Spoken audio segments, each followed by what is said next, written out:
Hello नमस्कार दोस्तों, स्वागत है आपका हमारे YouTube channel study with Saurabh ji पे। जी हाँ दोस्तों, जिस तरीके से पिछली क्लास में हम लोगों ने साधारण ब्याज के क्वेश्चंस को किया था, आज उसी क्रम को जारी रखते हुए हम देखेंगे और कुछ अलग टाइप्स के क्वेश्चन को। वीडियो शुरू करने से पहले अगर आपने हमारे चैनल को सब्सक्राइब नहीं किया है तो सबसे पहले हमारे चैनल को सब्सक्राइब कर लें। तो शुरू करते हैं आज का पहला क्वेश्चन, देखते हैं क्या है। दोस्तों पहला क्वेश्चन है हमारा, सुहित ने विकास से साधारण ब्याज पर 14% वार्षिक दर से 3 वर्ष के लिए 6300 उधार लिए। उसमें इसने कुछ और धनराशि जोड़कर मोहित को उतनी ही अवधि के लिए 16% वार्षिक पर साधारण ब्याज पर उधार दे दिए। इस सारे लेन देन में सुहित को 618 रुपए का लाभ हुआ। उसने मोहित को कितनी धनराशि उधार दी थी? तो दोस्तों देखिएगा कौन है, सुहित ने क्या किया, विकास से साधारण ब्याज पर 14% वार्षिक दर से 3 वर्ष के लिए 6300 रुपए उधार लिए। तो देखिए 3 लोगों की बात कर रहा है, विकास हैं और सुहित हैं और एक लोग कौन है, एक है मोहित। इन 3 लोगों की बात कर रहा है। सोहित देखिए सोहित विकास से कितने रुपए लिए, 6300 रुपए लिए। 6300 रुपए विकास ने सोहित से ले लिए। अब देखिए सोहित ने क्या किया, अब देखिए क्या हुआ, सोहित ने कुछ पैसे और मिलाकर, मतलब 6300 रुपए में x रुपए और मिलाकर क्या किया, 16% वार्षिक ब्याज की दर से उतने ही समय के लिए, मतलब 3 वर्ष के लिए क्या कर दिया, मोहित को दे दिया। अब देखिए विकास ने जो सोहित को पैसे दिए थे उसका जो परसेंटेज था वो 14% था, रेट ऑफ इंटरेस्ट 14% था और समय कितना था, 3 साल। तो देखिए समय बराबर है पर इसमें क्या है, परसेंटेज जो ब्याज दर है वो क्या है, ज्यादा है। विकास से उसने सोहित को दिए थे 14% के हिसाब से, तो मोहित को 16% वार्षिक ब्याज की दर से 3 साल के लिए उधार दे दिया गया। तो दोस्तों देखिए किसको फायदा हुआ होगा, फायदा हुआ होगा सोहित को। सोहित ने कितना रुपए दिया था, सोहित ने दिया था 6300 प्लस x रुपया, 6300 रुपये प्लस x रुपया दिया था। कितने साल के लिए दिया था, 3 साल के लिए दिया था। 3 साल के लिए कितने परसेंट ब्याज पर, 16% ब्याज पर। तो 1 साल का जो ब्याज आएगा वो 16% आएगा, दूसरे साल का भी ब्याज 16% आएगा, तीसरे साल का भी ब्याज 16% आएगा। जैसा कि मैंने आपको बताया था साधारण ब्याज की सभी ब्याज क्या होती हैं, बराबर होती हैं। तो इस प्रकार जब सभी ब्याज बराबर होती हैं तो 16% पहले साल, 16% दूसरे साल, 16% तीसरे साल, तीनों साल का मिलाकर कितना हो गया, 48%। तो अगर हम इसकी इस वैल्यू का 48% सीधे निकाल दें, मतलब 48/100 कर दें, तो हमें क्या मिल जाएगा, हमें मिल जाएगा क्या, साधारण ब्याज मिल जाएगा। अब देखिए अब इस ब्याज से अगर हम माइनस कर दें इस वाला ब्याज को तो हमें जो लाभ हुआ है वो प्राप्त हो जाएगा। मतलब 6300 रुपए का 14%, देखिए 14% नहीं निकालना है क्योंकि 14% तो 1 साल में मिलेगा, तो दूसरे साल में भी कितना मिलेगा, 14% मिलेगा, तीसरे साल में भी 14% मिलेगा, तो तीनों साल मिलाकर 42% हो जाएगा। तो 42% जब इसका निकाल देंगे तो अब इन तीनों सालों का जो अंतर आएगा वो क्या आ जाएगा, 618 रुपए। क्यों, क्योंकि इसको क्या है, कहीं ना कहीं ज़्यादा रुपए ब्याज मिलेंगे, इसको क्या करेंगे, कम ब्याज देना पड़ेगा। तो जब कम ब्याज देना पड़ेगा तो जो बचेगा उसका लाभ हो जाएगा। तो इस प्रकार से दोस्तों इसको जो हम लोग सॉल्व करेंगे तो देखिए सबसे पहले इसको सिंप्लीफाई कर लेते हैं। तो देखिए इसको सिंप्लीफाई करते हैं तो कैंसिल होगा, 2 3 6 और 0 2 9 8 18। अब दोस्तों 3 से कर दीजिए, 3 8 24, 3 7 21, 3 1 3, 3 3 9। तो दोस्तों इस प्रकार से इसको हमने सिंप्लीफाई कर लिया। अब सिंप्लीफाई करने के बाद सीधे सीधे क्या करिए, इसको और सॉल्व कर लीजिए। तो दोस्तों देखिए क्या करना होगा, देखिए सिंपल सी बात है, 6300 प्लस x है हमारा और यहाँ से आ गया 8/100 आ गया। तो यहाँ से भी कर सकते हैं, 0 से 0 यहाँ कैंसिल कर दें, 0 से 0 जब इसको कैंसिल कर देंगे तो बचेगा कितना, 63 गुणे 7 बचेगा। तो 63 गुणे 7 बराबर 103 हो जाएगा। तो दोस्तों यहाँ से मेरा निकल के आ गया 6300 और गुणे 6300 प्लस x और गुणे 8/100। तो इसको देखिए 8/100 करने के बाद मेरा क्या आ जाएगा, 63 गुणे 7 मतलब 7 छक 42 और 7 छक 42, 7 त्रिक 21, तो 441 हो जाएगा। 441 उधर जाके प्लस हो जाएगा, तो क्योंकि इधर माइनस उस तरफ प्लस हो जाएगा, तो 103 में 441 ऐड करेंगे तो हो जाएगा 544। 544 आपका आंसर हो गया। अभी सीधे सीधे इसको सॉल्व कर लीजिए। देखिए 8 छक 48 और 8 अठाई 64, 8 छक 48, 8 अठाई 64 हमारा आ जाएगा 68 आ जाएगा। और ये 100 उधर जाकर कितना हो जाएगा, 6300 प्लस x बराबर हो जाएगा 6800। चूंकि दोस्तों उसने कितने उधार दिए थे, 6300 प्लस x रुपए दिए थे, तो इसकी वैल्यू कितनी आ गई, 6800 रुपए आ गई। इस प्रकार हमें पता चल गया कि उसने धनराशि कितनी दी थी, उसने धनराशि 6800 रुपए उधार दी थी। कितने ब्याज पर, 16% ब्याज दर पर दी थी। कितने समय के लिए, 3 वर्ष के लिए दिए था। तो इस प्रकार दोस्तों देखिए आसानी से इस क्वेश्चन को हम लोग सॉल्व कर सकते हैं। जब आप इसको बेसिक मेथड से लगाओगे तो कहीं ना कहीं ये थोड़ा सा कॉम्प्लिकेटेड हो सकता है। तो दोस्तों अब हम लोग देखेंगे अगला क्वेश्चन हमारा क्या है। दोस्तों अगला प्रश्न है हमारा, एक महाजन एक ग्रामीण को 4000 रुपए 3 वर्ष के लिए उधार देता है। इसके कुछ भाग पर साधारण ब्याज की दर से 10% वार्षिक है तथा शेष भाग पर यह दर 12% वार्षिक है। 3 वर्षों बाद इसे कुल धनराशि 5350 रुपए प्राप्त हुई। उसने 12% ब्याज पर कितनी धनराशि उधार दी है। दोस्तों देखिए 4000 रुपए थे, अब 4000 रुपए उसने लिए महाजन से। उसने क्या किया, उसने इसके 2 पार्ट किए। आपके कुछ पैसों पर तो 10% ब्याज बचेगा, और जो बचेगा देखो x रुपए पर 10% बचा, 10% ब्याज लगा तो कितना बचेगा, 4000 माइनस x, और इस पर कितना ब्याज लगेगा, 12% ब्याज लगेगा। तो दोस्तों कितने साल के लिए दिया है, 3 साल के लिए दिया है। देखिए सिंपल सी बात है, 4000 रुपए थे, अब 4000 रुपए पर जो 10% और 12% का ब्याज लगा तो उसके 3 वर्ष बाद उसको 5350 रुपए मिले। इसका मतलब जो ब्याज आ जाएगा तो 1350 रुपए क्या आ गए, ब्याज हो गए। तो देखिए दोस्तों ये जो 1350 रुपए ब्याज है ये 3 वर्षों का ब्याज है। अगर हम 1 वर्षों का ब्याज ज्ञात कर लें तो 3 से भाग कर देते हैं, तो 1 वर्ष का ब्याज आ जाएगा 3 चौक 12, 3 पचे 15, 450 रुपए 1 वर्ष का ब्याज है। तो इसको कैसे हम लोग और देखिए कैसे सॉल्व कर सकते हैं, तो ध्यान दीजिएगा 450 रुपए मिला है, तो देखिए 450 रुपए बराबर हो जाएगा x रुपए था, x रुपए पर कितना ब्याज लग रहा था, 10% ब्याज लग रहा था। तो 10% ब्याज लगने की वजह से जो भी वैल्यू आएगी वो 400 450 में इंक्लूड होगी। अब देखिए और क्या हो रहा है, प्लस इसमें और ऐड हुआ है 4000 माइनस x रुपए। तो 4000 माइनस x रुपए जब ऐड होगा उसका कितना परसेंट है, 12% के हिसाब से ब्याज मिलता है। दोस्तों इस प्रकार क्वेश्चन को हम लोग सिंप्लीफाई कर लेते हैं इसको।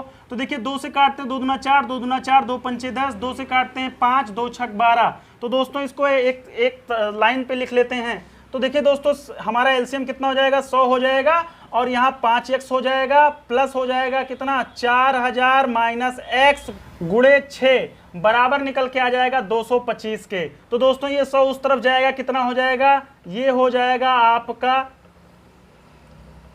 ये हो जाएगा 6 चौक 24, और ये हो जाएगा कितना 6x, और ये हो जाएगा 22500। तो दोस्तों देखिए 6x में से 5x गए माइनस x, तो माइनस x उधर आ जाएगा, 22500 इधर आ जाएगा। तो 24000 में से 22500 माइनस होगा तो निकल कर आ जाएगा आपका कितना, 1500 रुपए। तो 1500 रुपए आपका निकल कर आ जाएगा दोस्तों। तो अब देखिए यहां से तो हमारा निकल कर आ गया कि x की वैल्यू 1500 है, लेकिन हमें बताना है कि 12% पर कितनी ब्याज की धनराशि दी गई है। तो देखिए 12% पर कितनी दी गई है, 4000 माइनस x दोस्तों। तो 4000 में से अगर हम लोग 1500 माइनस करेंगे, 4000 में से अगर हम लोग 1500 माइनस करेंगे दोस्तों, तो हमारा निकल कर आ जाएगा 2500 रुपए। तो 12% पे दोस्तों 2500 रुपए दिए गए थे था। तो दोस्तों इस प्रकार से क्वेश्चंस को हम लोग बनाते हैं। हम लोग कोई फार्मूला का यूज नहीं कर रहे हैं, ना ही किसी फार्मूले को रटने की जरूरत है। आप बस परसेंटेज को अच्छे से पढ़ लीजिए, और परसेंटेज चैप्टर अगर आपने अच्छे से नहीं पढ़ा है तो हमारी वीडियो पड़ी हुई है, उसको जाके आप लोग देखिए, विश्वास मानिए, उसको देखने के बाद आप इस चैप्टर को आसानी से सॉल्व कर सकते हैं। तो दोस्तों आइए देखते हैं अगला क्वेश्चन हमारा क्या है। दोस्तों अगला प्रश्न है हमारा, एक राशि का साधारण ब्याज की किसी दर पर 2 वर्ष के लिए निवेश किया गया है। यदि यह निवेश 3% अधिक ब्याज की दर पर किया जाता है तो 72 रुपए अधिक मिलता है। तो दोस्तों मान लीजिए कोई ऐसे ही देख लेते, कोई राशि थी, एक्स राशि थी, अभी क्या हुआ है, इस पर जो है कुछ रेट था, अभी क्या हुआ, रेट को 3% बढ़ा दिया गया। तो दोस्तों अगर 3% बढ़ा दिया गया, जब 3% ब्याज बढ़ा दिया गया तो जो पहले पैसे मिलते थे, मान लीजिए कुछ पैसे मिलते थे, मान लीजिए a रुपए ब्याज मिलते थे, तो अभी ब्याज जो मिलने लगा है वो कितना मिलने लगा है, a प्लस 72 रुपए। तो इसका मतलब 72 रुपए ज़्यादा ब्याज मिलने लग गया है।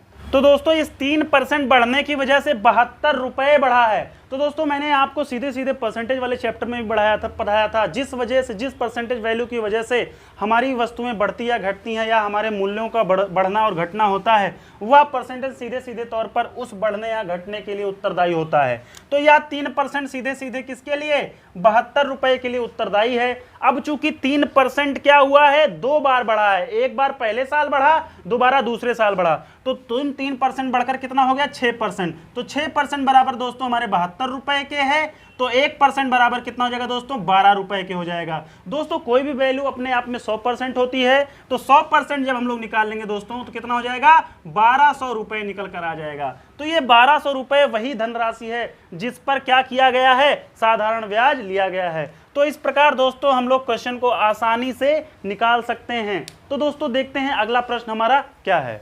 अगला प्रश्न है दोस्तों, किसी धनराशि 1/3 3% वार्षिक दर पर 1/6 भाग 6% वार्षिक दर पर तथा शेष धनराशि 8% वार्षिक दर पर निवेश की जाती है। यदि एक वर्ष में कुल साधारण ब्याज 600 रुपए मिले तो वह धनराशि कितनी है। तो कहा गया है कोई धनराशि है, उस धनराशि का 1/3 भाग और 1/6 भाग, बाकी जो बचा हुआ भाग है उसको क्या 1/3 भाग 3% वार्षिक ब्याज की दर से, 1/6 भाग 6% वार्षिक ब्याज की दर से, शेष जो बचा है वो कितने 8% वार्षिक ब्याज की दर से। तो दोस्तों सबसे पहले वह धनराशि हम लोग मान लेते हैं, वह धनराशि कितनी रही होगी। तो धनराशि हम लोग वह मानते हैं जो इन दोनों का क्या होता है, एलसीएम होता है। तो दोस्तों इन दोनों का एलसीएम कितना हो जाएगा, 18 हो जाएगा। तो 18 अगर धनराशि है हमारी, तो 18 से इसमें गुणा कर देंगे तो सीधे सीधे हमारी एक वैल्यू आ जाएगी। तो देखिए 3 6 18, तो इसका मतलब 6 जो है वो 3% वार्षिक ब्याज की दर से, 6 3 18, जो 3 धनराशि है उसको 6% वार्षिक ब्याज की दर से। देखिए 6 और 3 9 हुआ, अभी 9 बचा है, तो 9 जो होगा वो 8% वार्षिक ब्याज की दर से हमने क्या कर दिया, दे दिया। अब कह रहा है कि उसको कितने मिले, 600 रुपए ब्याज मिले। तो दोस्तों कहीं ना कहीं ये जो इनका निकलेगा यहाँ से ब्याज, वो 600 रुपए के बराबर होगा। तो दोस्तों हम लोग फॉर्मूले का यूज़ नहीं करेंगे, सीधे सीधे हम लोग जो हमने सीखा है परसेंटेज में उसी को फॉलो करेंगे। देखिए 6% का, 6 यूनिट का 3% कितना हो जाएगा, 0.18 हो जाएगा। कैसे होगा, देखिए 6 × 3/100 प्लस 3 × 6/100 प्लस 9 × 8/100, ये बराबर दोस्तों किसके है, ये बराबर है 600 के। क्यों, क्योंकि ये सभी ब्याज 600 रुपए के बराबर है। तो दोस्तों देखिए 6 3 18 और 18/100 मतलब 0.18, 18/100 मतलब 0.18।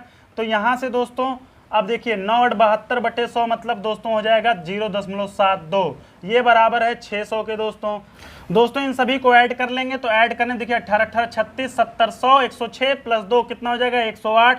तो 108 मतलब कितना, 2 अंक बाद दशमलव लगेगा, तो 2 अंक बाद दशमलव लगेगा 108 में, तो कितना हो जाएगा दोस्तों 1.08 बराबर 600। तो दोस्तों देखिए हमें क्या है, 1.08 की वैल्यू कितनी आ गई, 600 रुपए के बराबर है। तो दोस्तों धनराशि ज्ञात करना है, धनराशि हमारी कितनी है, 18 है। अगर हमें 18 की वैल्यू पता चल जाए तो वह धनराशि ज्ञात हो जाएगी। तो 1 की वैल्यू दोस्तों हो जाएगी 600/1.08, तो 18 से दोनों तरफ गुणा कर देंगे तो हमारा क्या आ जाएगी, 18 की वैल्यू आ जाएगी। तो दोस्तों देखिए दशमलव हटाने के लिए क्या करेंगे, 100 से ऊपर गुणा कर देंगे, 2 से भाग दीजिए, 2 पंचे 10, 2 चौक 8, 2 पंचे 10, देखिए यहाँ आ गया 2, ये आ गया 27, ये हो गया 25 दोस्तों।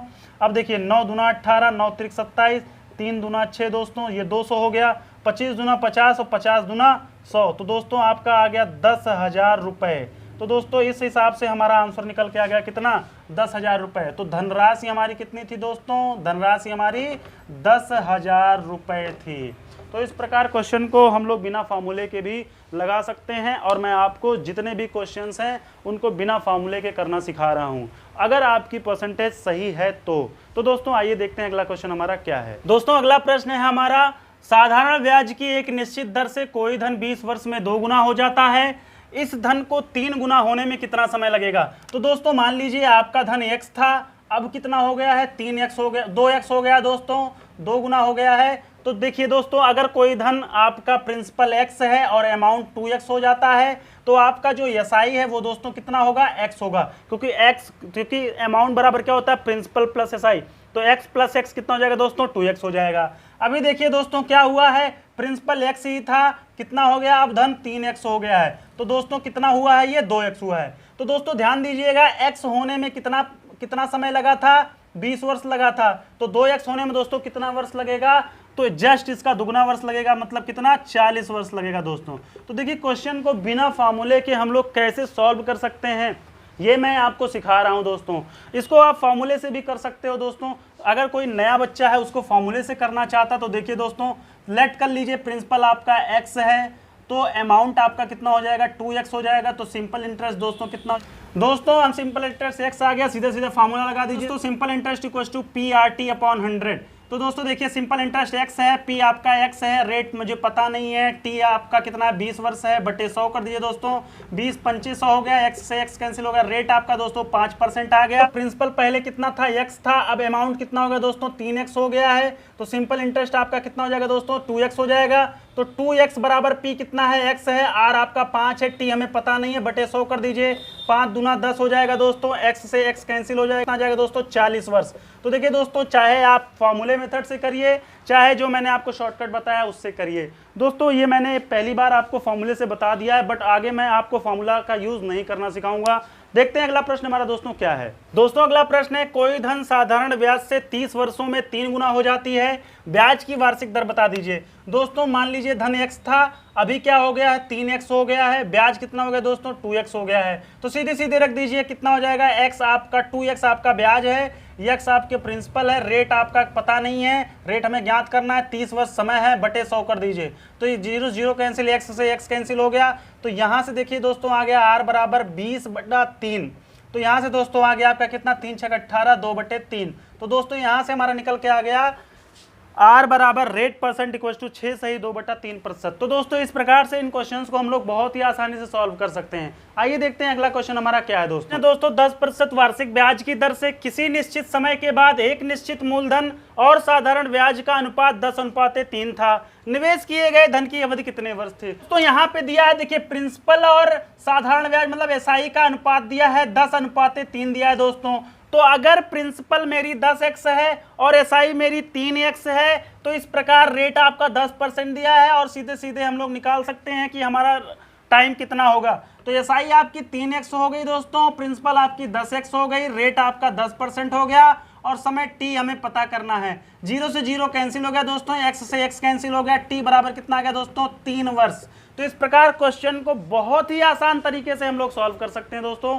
तो आइए देखते हैं अगला क्वेश्चन हमारा क्या है। नेक्स्ट क्वेश्चन है दोस्तों, प्रति वर्ष साधारण ब्याज की दर पर किसी राशि पर 10 वर्ष में मिलने वाला ब्याज उस राशि का 2/5 भाग होगा तो साधारण ब्याज दर कितना है। दोस्तों ये क्वेश्चन थोड़ा सा ट्रिकी है, इस क्वेश्चन को अगर आप ध्यान से नहीं पढ़ोगे तो ये क्वेश्चन बिल्कुल चांस है आपका गलत होने का। तो देखिए दोस्तों इस क्वेश्चन में कह क्या रहा है, कह रहा है कि किसी राशि का 2/5 भाग होगा। इट मींस अगर कोई अमाउंट 5 है, कोई राशि 5 है तो कितना हो जाएगा ब्याज, सिंपल इंटरेस्ट आपका 2 हो जाएगा।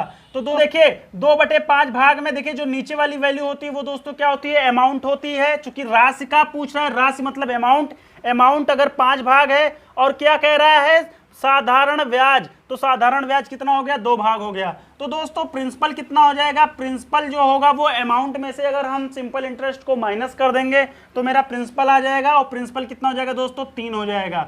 तो इस प्रकार देखिए 3 भाग आपका प्रिंसिपल आ गया, 2 भाग आपका SI आ गया और 5 भाग आपकी राशि आ गई। तो इस प्रकार इस क्वेश्चन को बहुत ही आसान तरीके से हम लोग सॉल्व कर सकते हैं। कह रहा है 10 वर्ष में मिलने वाला ब्याज, तो दोस्तों 10 वर्ष समय दिया है, तो पूछ रहा है कि रेट ऑफ इंटरेस्ट बता दो। तो देखिए प्रिंसिपल आपका 3x हो गया दोस्तों और रेट ऑफ इंटरेस्ट हमें पता करना है, समय आपका 10 वर्ष है, बटे 100 कर दीजिए और ये बराबर है किसके, 2x के।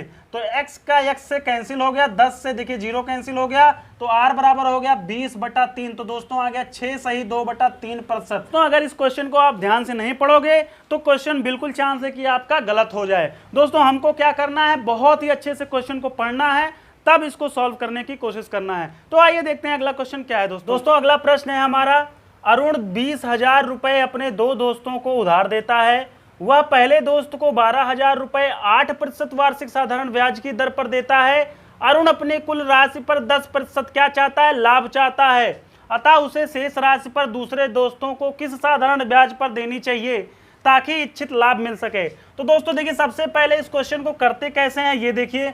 उसको लाभ कितना चाहिए दोस्तों? 10% चाहिए। तो 10% मतलब 1/10 चाहिए, मतलब कितना चाहिए दोस्तों?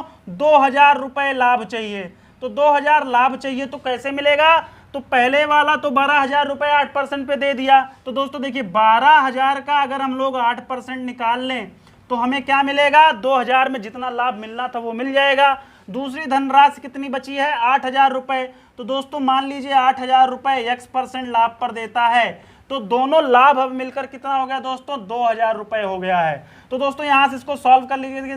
0 0 0 0 0 0 3 0 यहां से कैंसिल हो गया दोस्तों। अब देखिए 2 से भी कैंसिल हो जाएगा। 2 2 1 कम 2 और यहाँ से 2 चौके 8 2 छक 12। तो दोस्तों देखिए एलसीएम आपका कितना आ गया? 100 आ गया दोस्तों। जब एलसीएम 100 आ गया और 48 हो गया दोस्तों, प्लस यहाँ से 4x हो गया, यहाँ पर 1 आ गया। तो दोस्तों यहाँ से हमारा निकल के आ जाएगा 48 + 4x बराबर कितने के? 100 उधर चला जाएगा, 100 हो जाएगा दोस्तों। 100 × 1 100 हो जाएगा। तो 4x बराबर दोस्तों हो जाएगा 100 - 48। तो 100 - 48 दोस्तों कितना होता है? 48 2 50 और 50 100, तो 52 हो जाएगा। 4x बराबर आ गया 52 के, तो x बराबर हो जाएगा दोस्तों 52/4 के। तो 4 एकम 4 4 3 12। तो दोस्तों आ गया कि अगर वो 13% ब्याज की दर पर दे तो उसको 2,000 रुपए का लाभ हो जाएगा। तो इसका मतलब दोस्तों 12,000 तो 8% पे दे दिया, लेकिन जो बचे हुए 8,000 हैं उसको कितने पर? 13% वार्षिक ब्याज की दर पर दे दे तो दोस्तों उसको लाभ कितना होगा? 2,000 रुपए हो जाएगा। तो दोस्तों इस प्रकार से हम लोग कई टाइप्स को देखे। अब आगे हम लोग कुछ और टाइप्स को देखेंगे। तो दोस्तों आज के लिए बस इतना ही। बस आपसे एक गुजारिश है, अगर आपको यह वीडियो पसंद आता है, हमारे कंटेंट आपको अच्छे लगते हैं, तो दोस्तों शेयर जरूर करते रहिएगा। आज के लिए बस इतना ही दोस्तों। धन्यवाद।